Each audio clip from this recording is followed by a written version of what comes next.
The message arrived during breakfast. Admiral Catherine Morgan sat alone in her quarters aboard the USS Nightingale, stirring her coffee as she reviewed battle reports on her tablet. The ship's AI announced an incoming transmission on all frequencies. "Put it through," Kate said, setting down her spoon. The holographic display flickered to life above her table. A tall figure appeared, its scaled skin shimmering with an oily rainbow sheen. Multiple arms folded across an armored chest.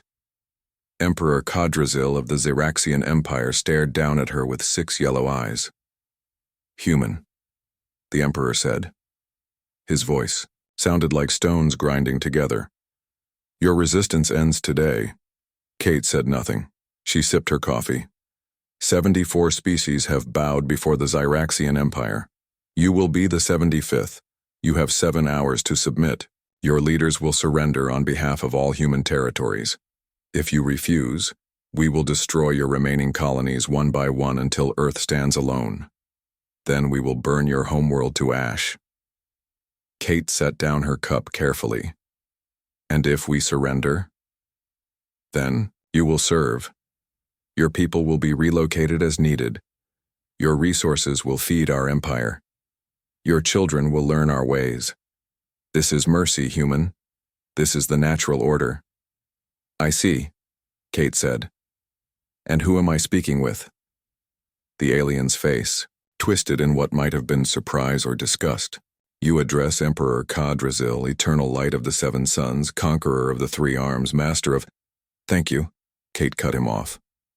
"I'll make sure your message reaches the right people." 7 hours, the Emperor repeated. "No more."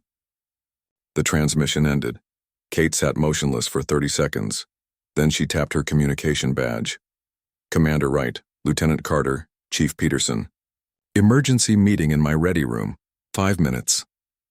4 minutes later, her senior officers arrived.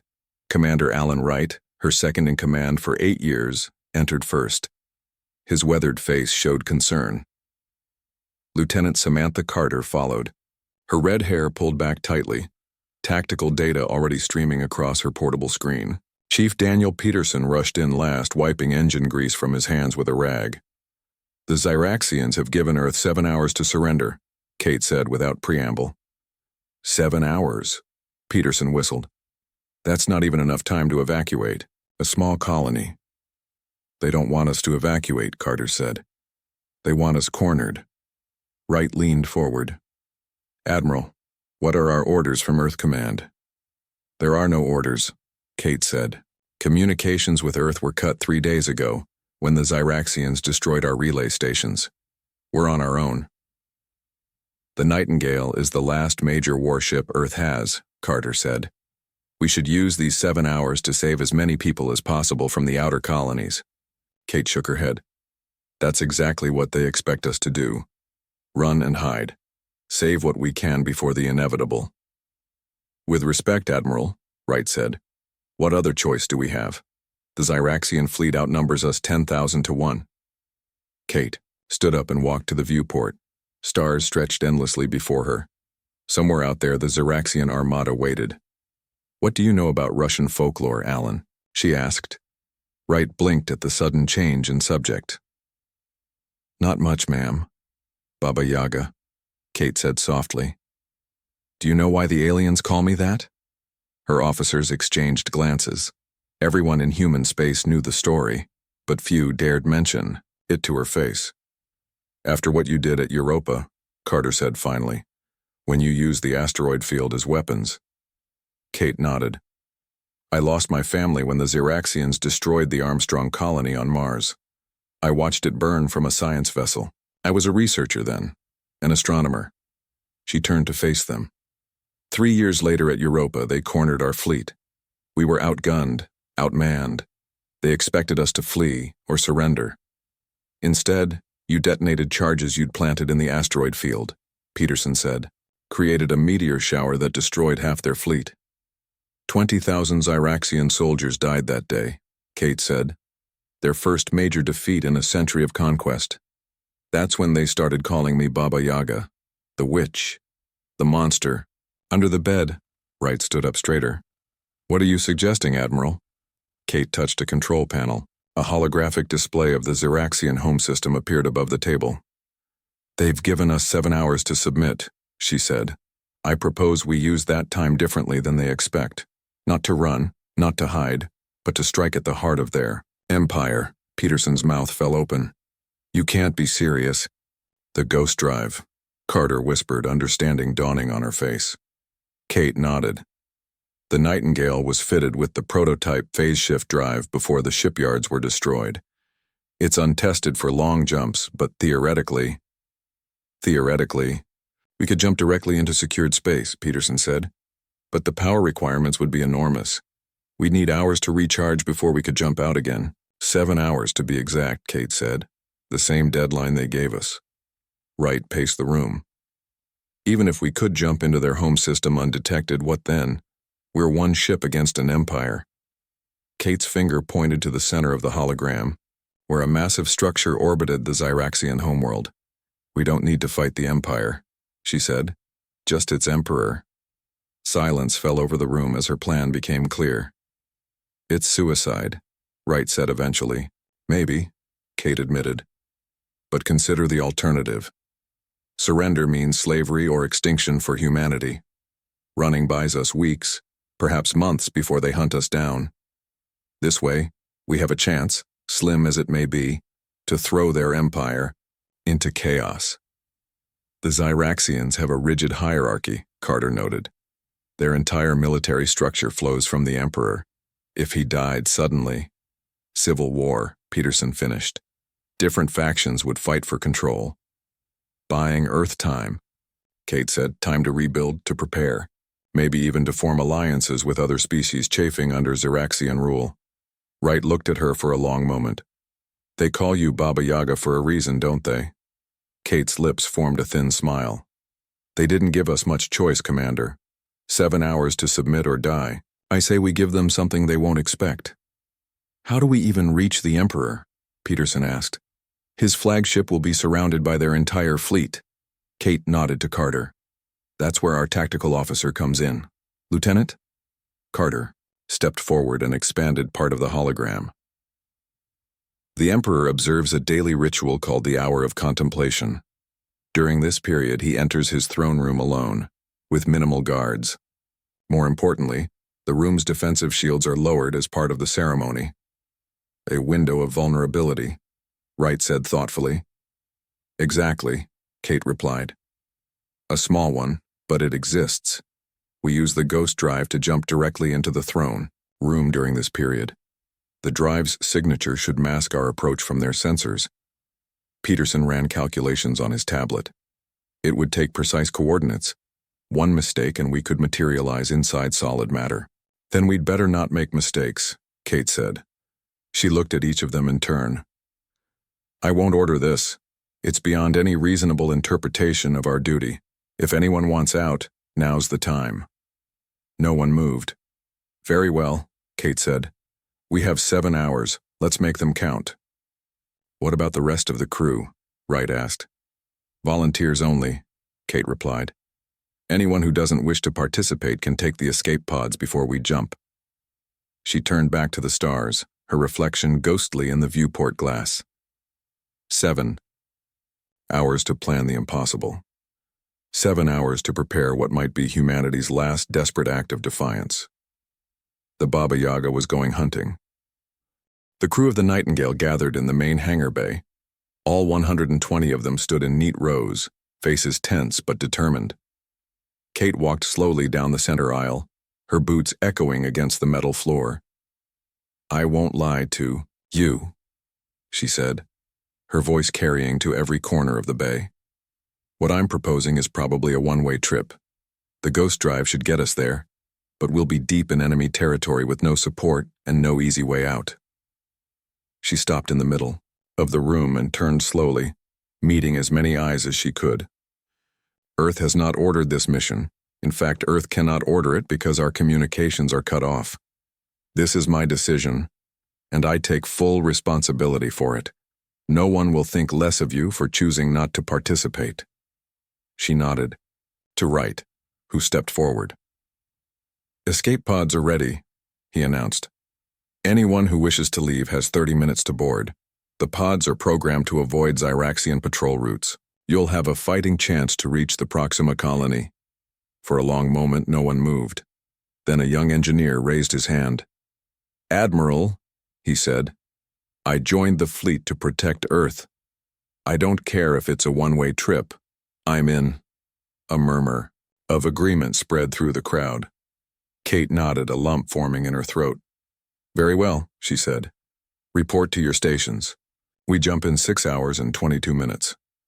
As the crew dispersed, Kate pulled her senior officers aside. "Carter, what's the status on the Emperor's schedule?" The tactical officer consulted her tablet. "Confirmed, Admiral. The hour of contemplation begins in exactly 6 hours and 15 minutes. That gives us a window of precisely 7 minutes before the ceremony ends and the shields go back up." 7 minutes, Peterson whistled. "Talk about cutting it close." "It's all we need," Kate said. "Right. How are our weapons preparations coming along?" The commander gestured to a rack of strange-looking rifles and pistols. "Modified phase disruptors. They should work even if the Zyraxians activate interior defenses. The problem is, they're short range. We'll need to get close." "We'll be close enough," Kate promised. "Peterson, the ghost drive." The engineer wiped sweat from his brow. "It's ready for the jump, Admiral, but like I said, we'll need 7 hours minimum to recharge for a return trip, and that's assuming the drive coils don't burn out completely." Kate nodded.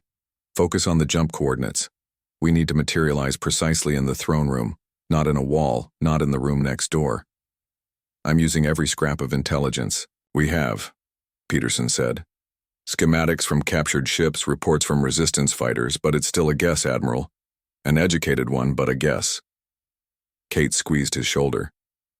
"Your guesses have saved this ship before, Chief. I trust you." As they dispersed to their duties, Wright lingered. "Admiral," he said quietly, "I need to ask something." "Go ahead, Alan. If we succeed, if we actually kill the Emperor, what happens next? The Zyraxians will be even more determined to wipe us out." Kate walked to a viewport, looking out at the stars. "Maybe. But more likely they'll be too busy fighting among themselves to focus on us.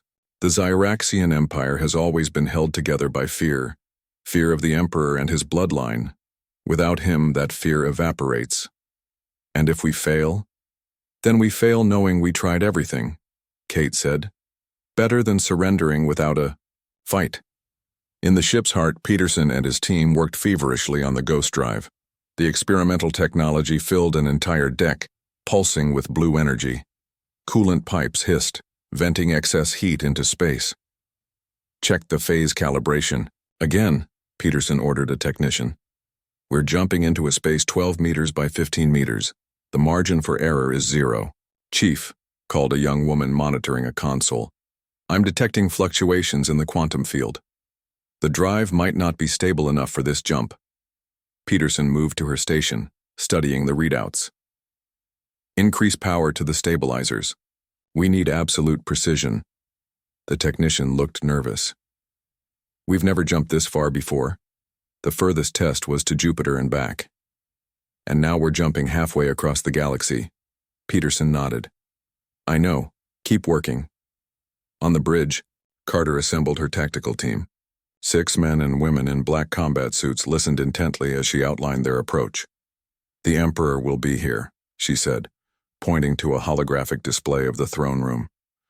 "Guards will be stationed outside the main doors, but tradition dictates they cannot enter during the hour of contemplation. Our advantage is surprise. The Zyraxians would never expect anyone to attack the Emperor directly in his throne room." "What about emergency protocols?" asked one of the team. "They'll lock down the room the moment they detect us," Carter said. "That's why timing is critical. Admiral Morgan needs to reach the Emperor within the first 2 minutes. The rest of us provide cover." "An extraction?" another team member asked.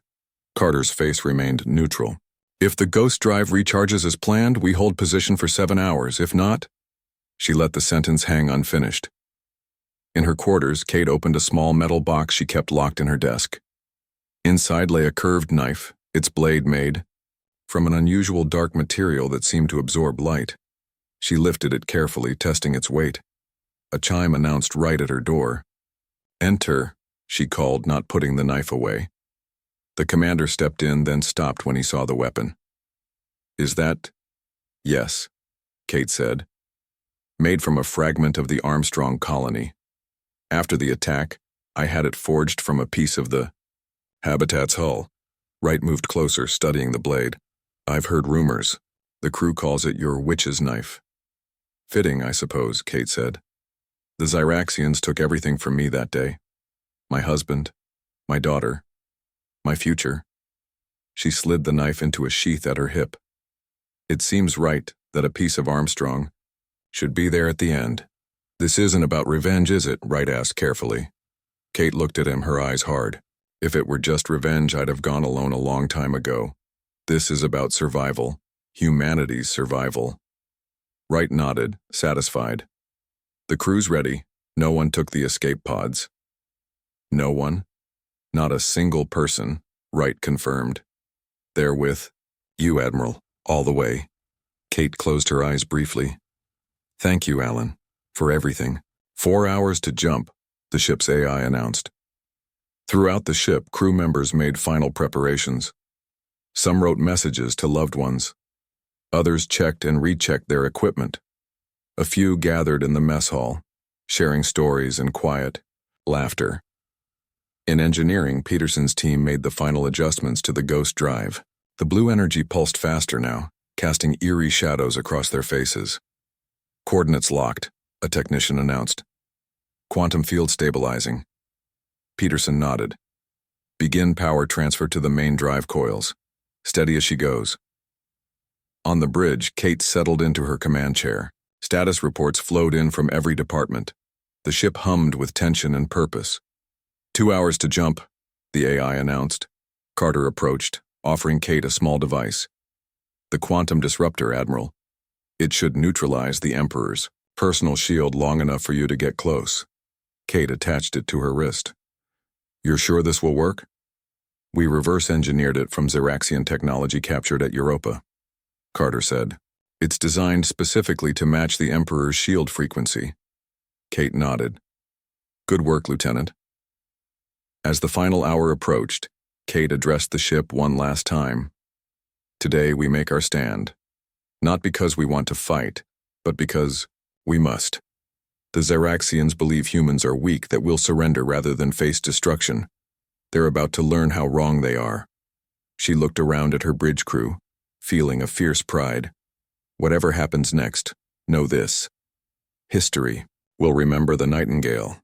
History will remember each of you, and the Zyraxians will remember that they gave humanity 7 hours to submit, and Baba Yaga decided to hunt instead." The Ghost drive hummed louder, building to a crescendo. Blue light filled the viewports as the quantum field enveloped the ship. "Jump in 10 seconds, the AI announced. Kate gripped her chair arms. "Take us in."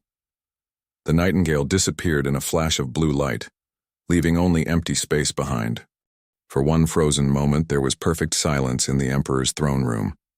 The Nightingale hovered 10 meters above the polished stone floor, blue energy still crackling around its hull. Emperor Khadrazil sat motionless on his floating throne, 6 yellow eyes wide with shock. The few Zyraxian attendants present stood paralyzed, unable to process what they were seeing. Then Kate's voice cut through the silence. "First minute begins now. Go." The ship's lower hatches opened. Wright led. The strike team out, rappelling down on thin cables. They hit the floor in practiced formation, weapons ready. Carter followed with her tactical unit, immediately deploying small devices that skittered across the floor. "EMP charges set," Carter reported as the devices reached the room's corners. Kate descended last, her black uniform stark against the golden walls. She landed lightly, eyes locked on the Emperor. "Detonation in 3, 2, 1, Carter counted. The EMP devices flashed. Zyraxian technology throughout the room went dark. Communications, defense systems, automated weapons, all disabled in an instant.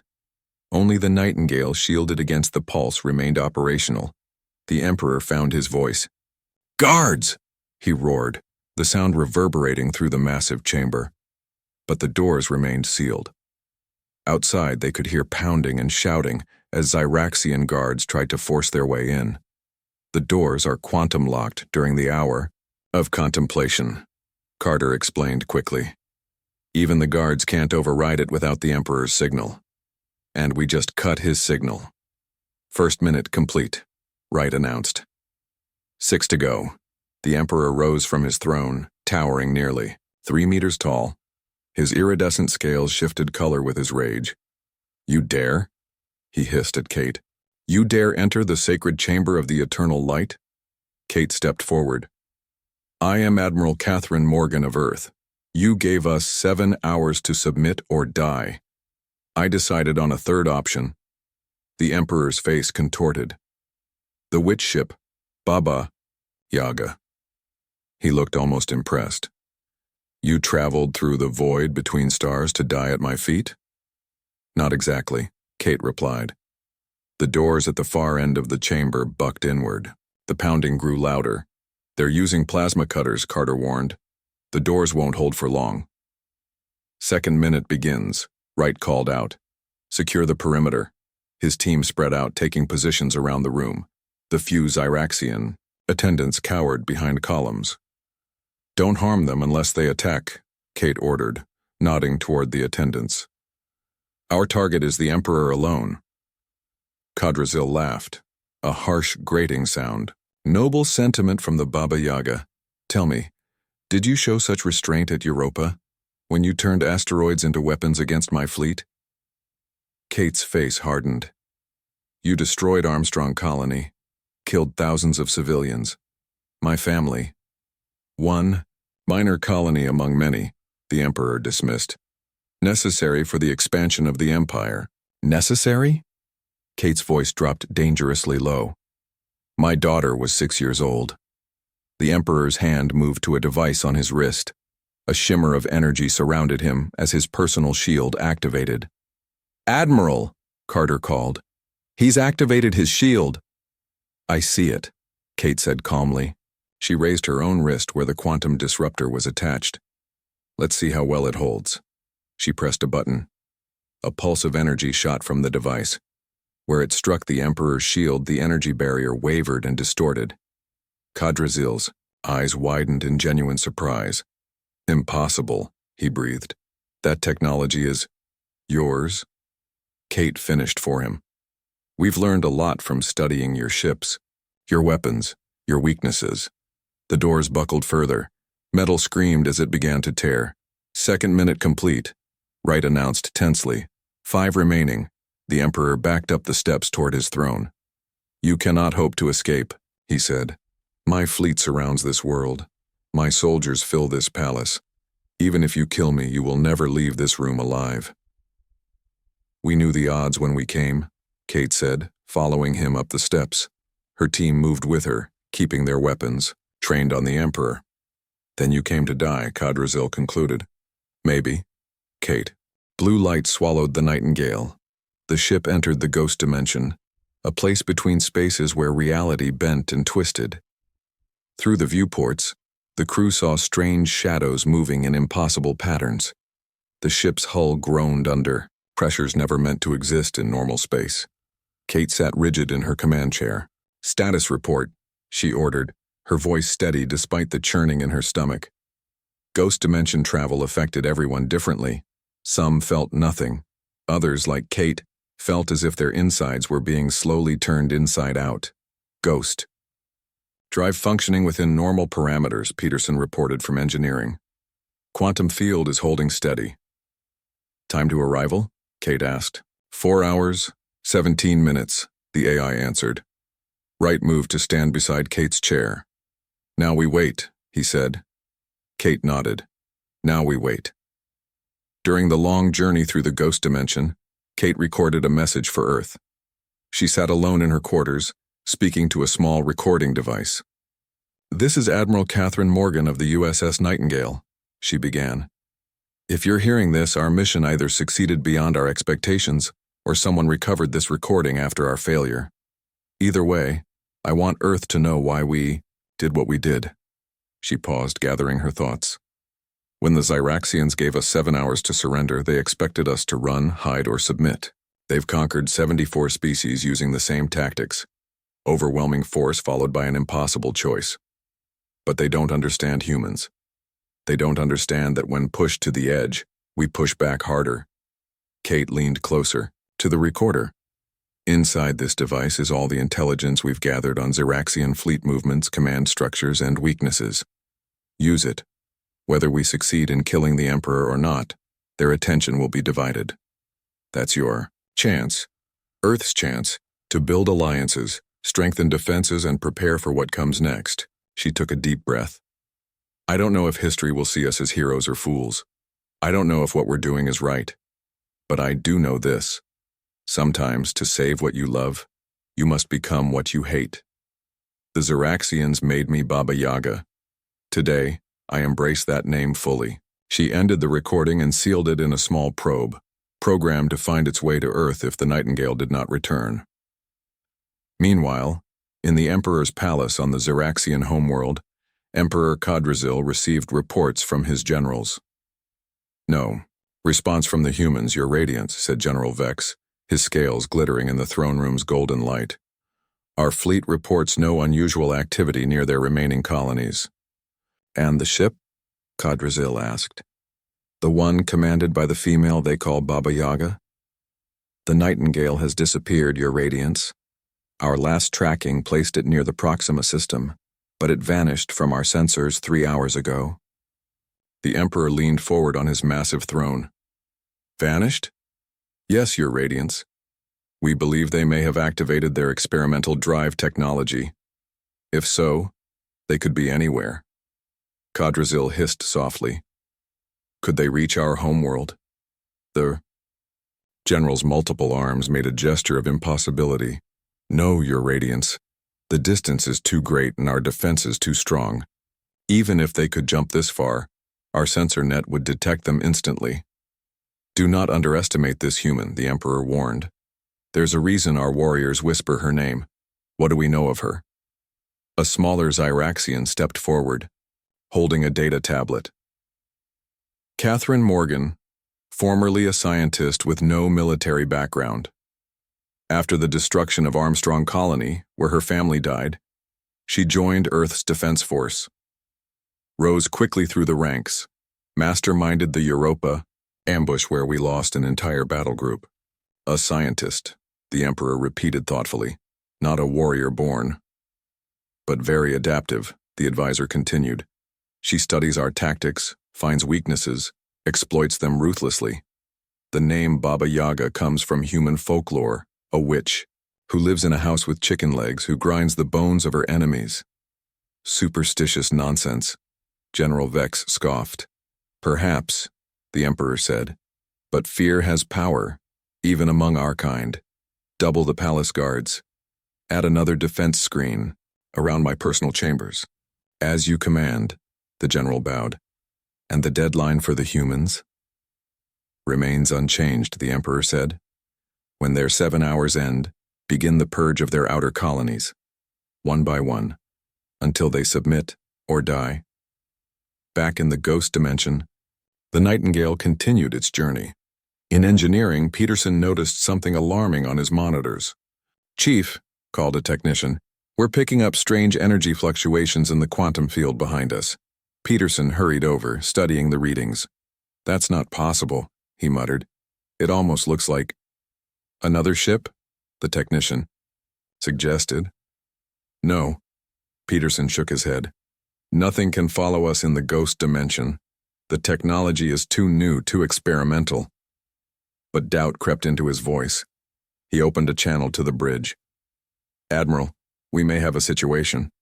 Kate's voice came back instantly. Explain. Energy readings suggest something might be following us through the ghost dimension. I can't confirm what it is, but it's definitely not normal background radiation. Kate absorbed this. Could the Zyraxians have developed similar technology? Possible, but unlikely, Peterson replied. Our ghost drive is based on theoretical work by Dr. Sampson that was never published. The Zyraxians would have had to independently develop the same concepts. Or they captured and reverse-engineered one of our prototype test vessels, Kate suggested. There was a pause. That is unfortunately possible, Peterson admitted. Options? Kate asked. We can modify our quantum signature, try to mask our trail. It might throw them off if they are following us. Do it, Kate ordered. And Peterson, prepare countermeasures. If we're not alone in here, we need to be ready. As Peterson and his team worked to mask the Nightingale's signature, Kate called Carter to the bridge. We may have company, she told the tactical officer quietly. I need options for if we arrive with unwanted guests. Carter nodded, quick and professional. I'll adjust our entry strategy. If we need to fight our way out immediately after arrival, we should consider a different approach to reaching the Emperor. Suggestions? Carter brought up schematics of the palace on her tablet. There's a service corridor here, adjacent to the throne room. If we arrive and find ourselves under immediate attack, we could breach through this wall rather than try to hold position in the main chamber. Kate studied the plans. Good. Have cutting charges ready, just in case. In the ship's armory, Wright supervised as crew members equipped themselves with the modified weapons. Remember, he instructed, these phase disruptors will work through most Zyraxian shields, but they have limited range. Don't fire until you're sure of your target. A young officer raised her hand. Commander, what about civilian casualties? The palace will have non-military personnel. Wright's face was grim. Our primary mission is the Emperor. We avoid civilian casualties where possible, but we can't let anything slow us down. He looked around the room. This isn't a standard operation with standard rules. Today we're the Baba Yaga's crew. Remember that. As the journey continued, Kate found herself thinking of her family. Her husband Jack had been an architect, helping design the Armstrong colony's unique dome structures. Their daughter Lily had just turned 6 when the Zyraxians attacked. Kate had been away, presenting research findings on a science vessel orbiting Mars. She watched helplessly as Zyraxian ships reduced the colony to rubble. The memorial service used empty coffins. There were no bodies to recover, just debris floating in Mars orbit. Kate had taken a small piece of the habitat's hull, all that remained of her family's home, and later had it forged into the knife now strapped to her hip. She was pulled from these thoughts by the ship's AI announcement, 30 minutes to arrival. Throughout the Nightingale, crew members made final preparations. The assault team gathered in the hangar bay, checking weapons and armor. Peterson's team monitored the Ghost Drive, ready for the complicated transition back to normal space. We're still picking up those energy fluctuations, Peterson reported to Kate. Whatever it is, it's still with us. Can they attack us in the ghost dimension? Kate asked. Unknown, Peterson admitted. Theoretically, any disruption to our quantum field could be catastrophic, but the same would be true for them.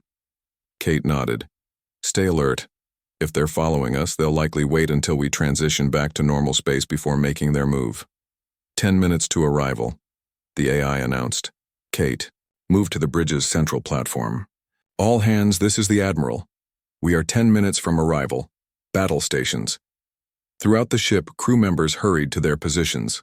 Weapons systems powered up. Shields prepared to engage the moment they returned to normal space. Minutes. The AI continued its countdown. Wright joined Kate on the bridge. Strike team is ready, Admiral. Good. Kate nodded. You'll lead the first wave. Get me to the Emperor, Alan. Whatever it takes. I will. He promised, his hand briefly touching her shoulder. The Baba Yaga will have her prey. 1 minute to arrival. Kate took a deep breath. Engage quantum transition sequence. Prepare for re-entry to normal space. The blue light surrounding the ship pulsed faster. The strange shadows in the ghost dimension seemed to press against the viewports, as if trying to see inside. 30 seconds. The Nightingale emerged from the ghost dimension, trailing blue energy and smoke. Systems failed across the ship. Warning alarms blared. Emergency lights cast a red glow over the bridge. Damage report, Kate ordered, her voice hoarse. Blood ran from a cut above her eye. Her uniform was torn and scorched. Ghost drive burned out completely. Peterson reported from engineering. His voice came through static. Hull breaches on decks 3 and 4. Life support at 60% and falling. We're running on backup power. Kate gripped the arms of her command chair. Casualties? 17 dead, 32 wounded, came the response. Including Commander Wright and Lieutenant Carter. Kate closed her eyes briefly. Then she asked the question that mattered most. Where are we? There was a pause as navigation systems struggled to come back online. Finally, Proxima System, Admiral. Just beyond the orbit of the outer planet, we're outside Xeraxian sensor range for now. Kate exhaled slowly. The ghost drive had carried them home, or close enough. Send the emergency beacon, code Alpha. Let Earth know we're here and we need immediate extraction. Aye, Admiral. Kate rose from her chair, wincing at the pain in her side. She hadn't noticed the wound until now. Adrenaline, probably. She made her way through the damaged ship, checking on her crew, offering words of encouragement. They had lost good people, friends, but they had succeeded. The Emperor was dead. In the medical bay, she found Carter lying on a treatment bed. The tactical officer was pale but conscious. Admiral, Carter whispered when she saw Kate. Did we do it? Did we really kill him? Kate took her hand. We did. The Emperor is dead. And we got what we came for. She held up a small data crystal, the information from the quantum entanglement device containing the Emperor's consciousness. Everything he knew, everything he planned, it's all here. Carter managed a weak smile. Worth it then. Worth it, Kate agreed, though her heart ached for those who wouldn't be coming home. 3 days later, Earth vessels found them drifting in the Proxima system.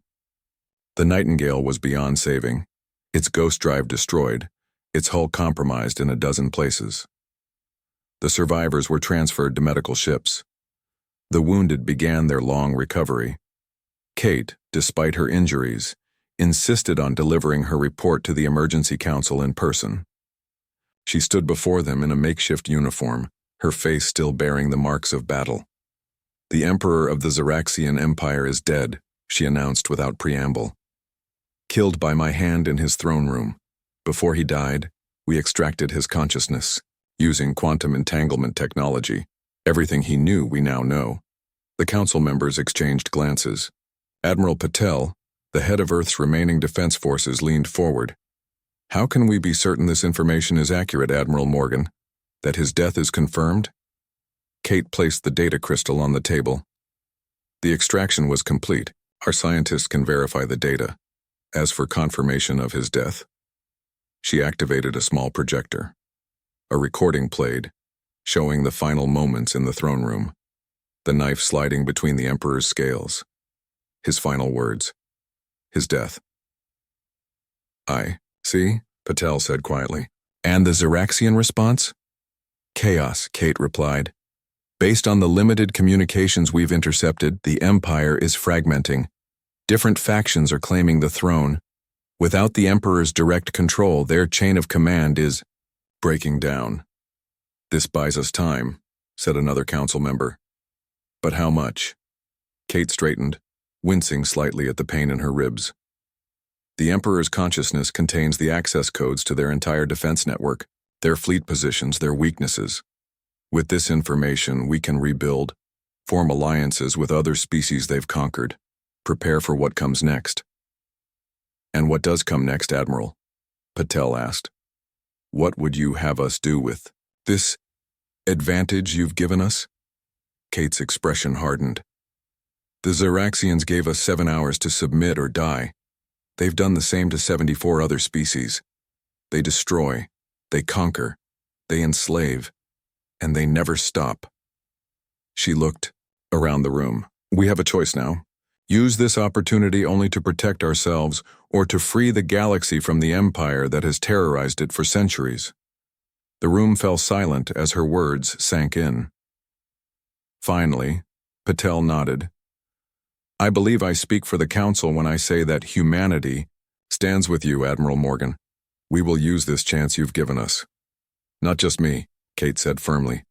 the crew of the Nightingale, especially those who didn't return. The memorial service was held 1 week later. 120 names were read aloud, including Alan Wright and Samantha Carter, who had succumbed to her wounds despite the doctor's best efforts. For each name, a light was added to a field of stars projected above the gathering. Kate stood at the podium in her full-dress uniform, a new admiral's insignia gleaming on her collar. She waited until the last name was read, the last light added to the field of stars. "They called me Baba Yaga," she began, her voice carrying across the hushed crowd. "A witch. A monster. A thing to be feared. The Xeraxians gave me that name, after Europa, when I turned asteroids into weapons to save our fleet." She paused, looking out at the faces before her. Survivors of the Nightingale, families of those lost, leaders of Earth's remaining colonies. I accepted that name, embraced it. Because sometimes to protect what we love, we must become what our enemies fear most. But I was never alone. She gestured to the field of stars above them. These lights, these people, they were the true strength of humanity. They chose to fight when surrender seemed inevitable. They chose to stand when running seemed safer. They chose to hope when despair seemed logical. Kate touched the small pin on her collar, not her admiral's insignia, but a tiny replica of the Nightingale. The Xeraxians thought they understood. Humans. They thought we would run, hide, or submit when faced with overwhelming force. What they failed to understand is that humans don't measure courage in hours or days or years. We measure it in moments, in choices, in actions taken when everything seems lost. Reports had been coming in all week. Uprisings on Xeraxian-controlled worlds. Subject species breaking their chains. The Empire's fleets confused without central command, turning on each other. And Earth using the Emperor's stolen knowledge, coordinating it all from the shadows. Today we mourn our dead, Kate continued. Tomorrow we continue their work. The Xeraxian Empire gave us 7 hours to submit. We gave them our answer in 7 minutes. But the true answer, humanity's answer, will echo across the stars for generations to come. After the ceremony, Kate visited the Armstrong Colony Memorial Garden. She knelt before the simple stone marker that bore her husband and daughter's names. For a moment she was not Admiral Morgan, not the Baba Yaga, just Kate, a woman who had lost everything and found a terrible purpose in that loss. She placed her admiral's insignia at the base of the marker. "It's done," she whispered to the ghosts of her family. "He's gone. They're all going to be gone in time." A shadow fell across the memorial. Kate looked up to see a young officer standing nearby, uncertainty on her face. "Admiral Morgan?" the young woman said hesitantly. "I'm sorry to disturb you, but the Council is asking for you. The Arcturian delegation has arrived to discuss an alliance." Kate nodded, rising to her feet. "Thank you, Lieutenant. I'll be there shortly." The officer lingered, her eyes on the memorial, then back to Kate. "Is it true?" she asked suddenly. "What they say about you?" "What do they say?" Kate asked. "That you're the Baba Yaga, the one the aliens fear." Kate looked up at the sky, where reports of Xeraxian ships retreating from human space had been coming in steadily for days. Where other species, inspired by humanity's audacity, were finding their own courage to fight back. "No," she answered, softly. "We all are now." She turned from the memorial and walked with the young officer toward the council chambers, where representatives of worlds she had never seen waited to meet the human who had killed an emperor in 7 minutes, the woman they called Baba Yaga.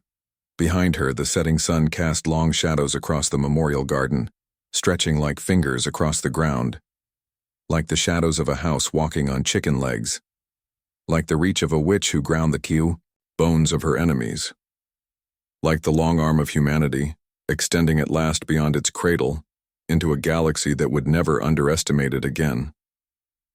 The Xeraxians had given humanity 7 hours to submit or die.